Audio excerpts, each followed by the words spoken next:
Hello दोस्तों। आज हम एक बहुत ही दिलचस्प टॉपिक पर बात करने वाले हैं और वो है हमारे दिमाग की ताकत। एक ऐसी ताकत जिसके बारे में हम शायद जानते तो हैं पर उसकी असली गहराई को नहीं समझते। तो चलिए शुरू करते हैं। तो आज का सबसे बड़ा और सीधा सवाल यही है, क्या ऐसा हो सकता है कि किसी इंसान की सिर्फ दिमागी ताकत, उसकी विल पावर, उसके शारीरिक जख्मों को मतलब समय से भी पहले भर दे? सुनने में थोड़ा अजीब लगता है ना? चलिए इस सवाल को समझने की शुरुआत एक ऐसी घटना से करते हैं जिसने कई लोगों को सोचने पर मजबूर कर दिया। ये कहानी है बॉलीवुड एक्टर सैफ अली खान की, जिनके साथ कुछ ऐसा हुआ जिसने सबको चौंका दिया था। हुआ ये कि 16 जनवरी को सैफ पर उनके घर में चाकू से एक बहुत बुरा हमला हुआ। हमला इतना खतरनाक था कि चाकू का करीब 3 इंच का हिस्सा उनके शरीर के अंदर ही टूट गया था, जिसे निकालने के लिए सर्जरी करनी पड़ी। लेकिन जो बात हैरान करने वाली थी वो ये थी कि इतने बड़े हादसे के सिर्फ 5 दिन बाद 21 जनवरी को वो अपने पैरों पर चलकर हॉस्पिटल से बाहर आ गए। लोगों को यकीन ही नहीं हुआ। कुछ ने कहा यह चमत्कार है, तो कुछ सोचने लगे कि भाई इतनी जल्दी रिकवरी कैसे मुमकिन है। तो क्या ये वाकई कोई मेडिकल चमत्कार था या फिर ये घटना हमें इंसान के अंदर छुपी किसी गहरी ताकत की तरफ इशारा कर रही थी? चलिए आगे देखते हैं, क्योंकि ये कहानी अकेली नहीं है।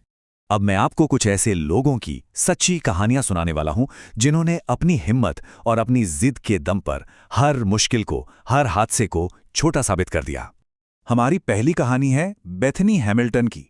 जरा सोचिए, एक 13 साल की लड़की जो सर्फिंग कर रही है और अचानक एक शार्क आकर उसका बायां हाथ ही ले जाती है। ऐसे हादसे के बाद तो किसी का भी दिमागी तौर पर संभलना नामुमकिन सा लगता है, खेल तो बहुत दूर की बात है। लेकिन बेथनी ने जो किया उस पर यकीन करना मुश्किल है। अपना एक हाथ खोने के ठीक 1 महीने के अंदर, जी हां, सिर्फ 1 महीने में वो वापस समंदर में अपने सर्फिंग बोर्ड के साथ खड़ी थी। ये उनकी दिमागी मजबूती का इससे बड़ा सबूत और क्या हो सकता है। अगली कहानी है क्रिकेट की दुनिया के नवाब मंसूर अली खान पटौदी की। साल 1961 में एक कार एक्सीडेंट में उनकी दाहिनी आंख की रोशनी हमेशा के लिए चली गई। एक क्रिकेटर के लिए, खासकर उस जमाने में, एक आंख की रोशनी खोने का मतलब था करियर खत्म। लेकिन अपनी एक आंख गंवाने के सिर्फ 6 महीने बाद उन्होंने न सिर्फ इंडियन क्रिकेट टीम में डेब्यू किया, बल्कि आगे चलकर वो भारत के सबसे कामयाब कप्तानों में से एक बने।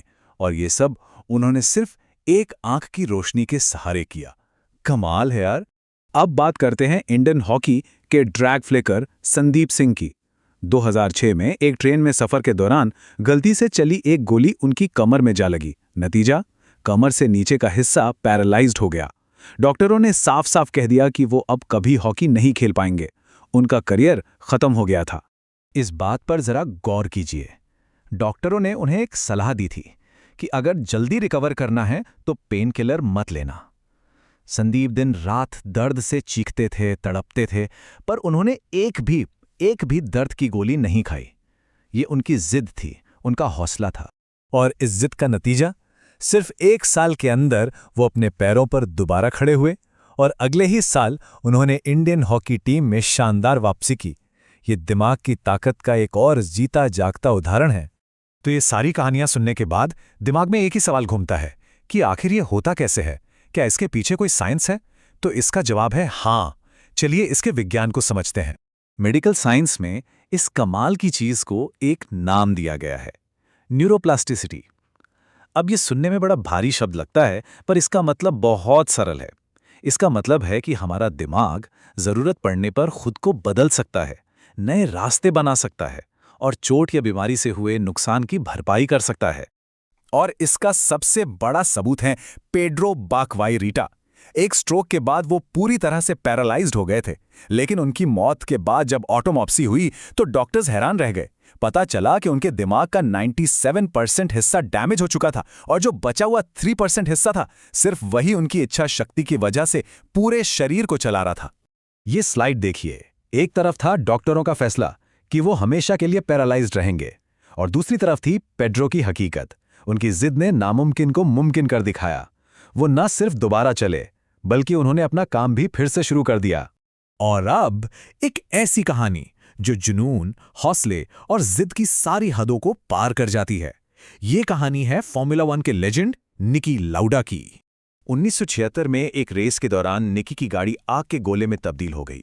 उनका शरीर इतनी बुरी तरह जल गया था और उनके फेफड़ों में इतना जहरीला धुआं भर गया था कि हालात बेहद नाजुक थे। यहां तक कि एक पादरी को उनके अंतिम संस्कार की रस्मों के लिए बुला लिया गया था।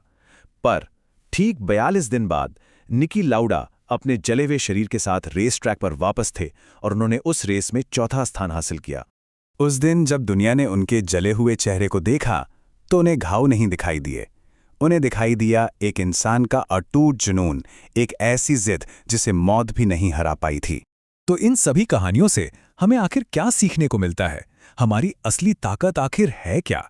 सबसे बड़ी सीख ये है कि हमारा दिमाग ही हमारे शरीर का असली मालिक है। ये जो इच्छा शक्ति या विल पावर है, ये सिर्फ कोई किताबी बात नहीं है।